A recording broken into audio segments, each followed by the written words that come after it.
Good morning. It is Monday morning, June 18th, 2012. This is a sermon recap for Proper 6B, preached at University Lutheran on June 17th, 2012. I began the sermon with these four problems. That since internship and since my internship supervisor Charlie Schultz taught me that I almost have this stubborn principle of never wanting to preach on the subject of Mother's or Father's Day. That I've always felt that certainly it can be referenced, it certainly can be included in the prayers, but to try to stick with the text given for that day instead of the kind of the holiday. The sermon yesterday seemed a bit more like a Father's Day sermon.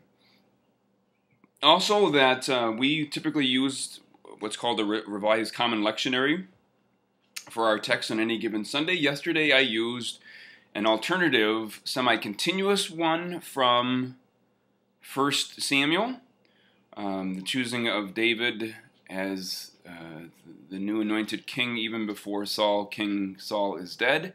And then I also used an older text, a text from an older lectionary, a text from 2 Samuel. So we'll get to those in a second.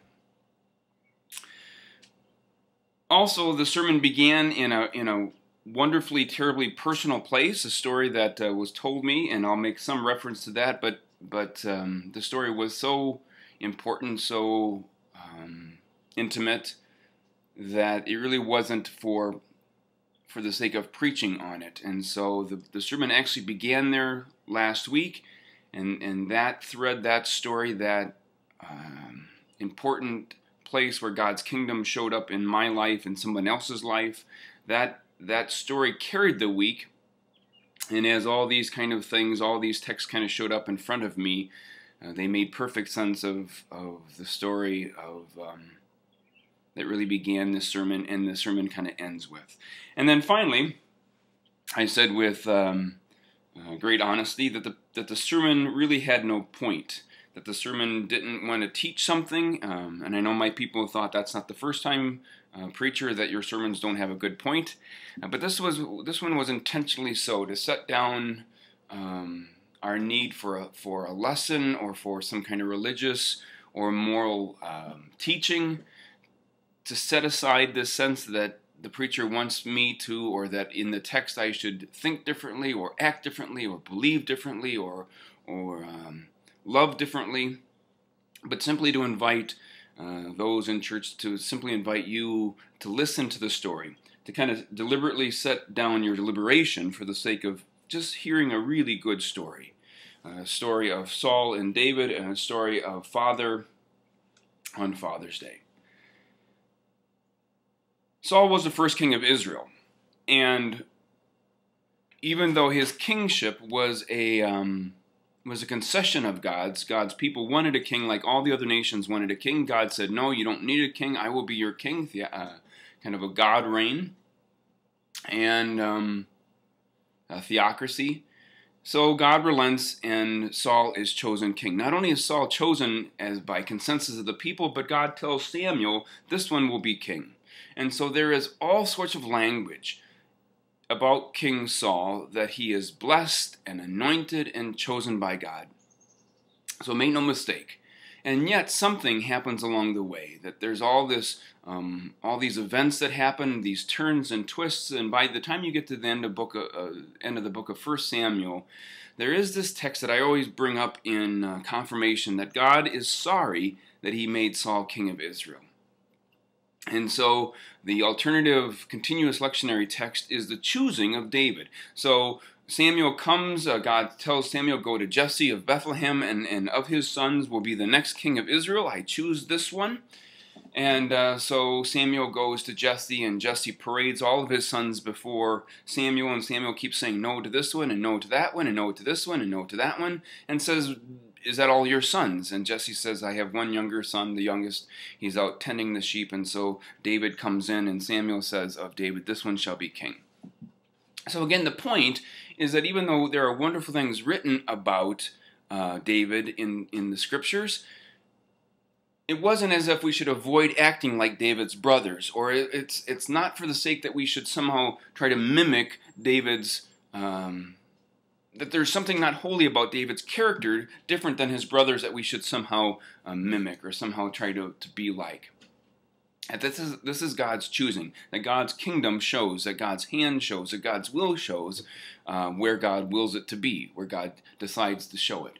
And then you get, in that choosing of David, you get this sense that in Saul, God is sorry that he made Saul king of Israel, and then God's spirit is withdrawn from Saul, and an evil spirit comes and takes up his place. And so that's the worst of who Saul is.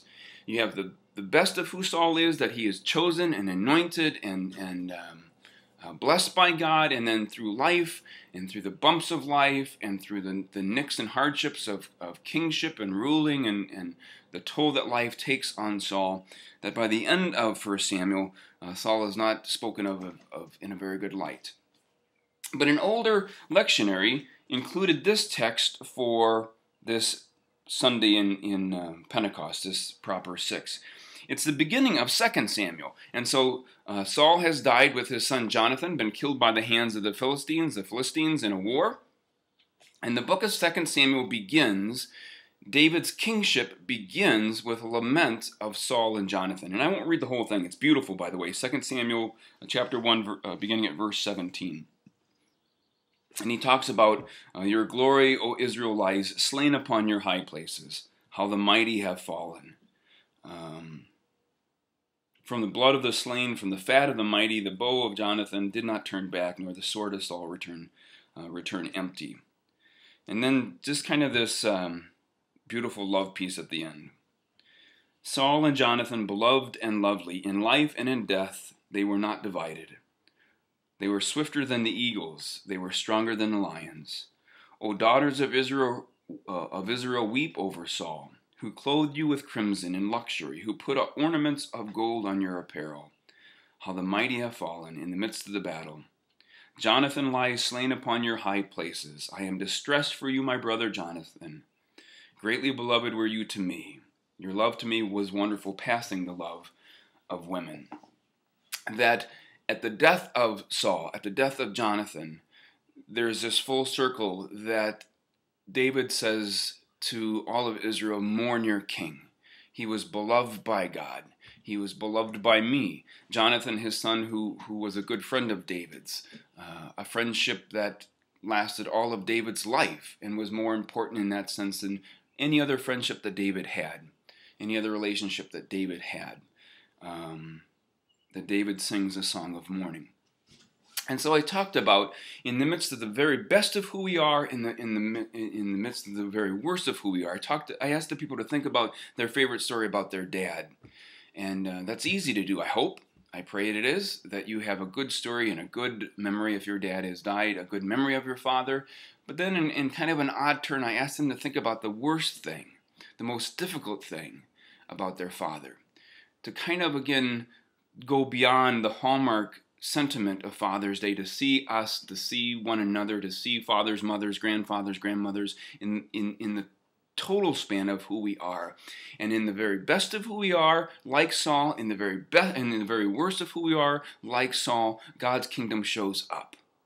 That God's kingdom shows up all along the way. The gospel was from the Gospel of Mark, early on, Mark 4. We miss the story of the sower sowing seed, but we get the story of the kingdom of God is like a mustard seed, like a tiny seed, that once it is planted, the farmer goes away and it simply grows. And the farmer says, I know not how this happens. I don't know what's going on. And yet this seed becomes plant. And this mustard seed, this tiny seed, becomes a great bush that birds can gather and nest. And so I said, in God's kingdom is spread wide and far, in the very best of who we are, in the very worst of who we are, and God's kingdom flourishes and blooms and arises, and we are surprised. We don't know that it was there in looking in our lives.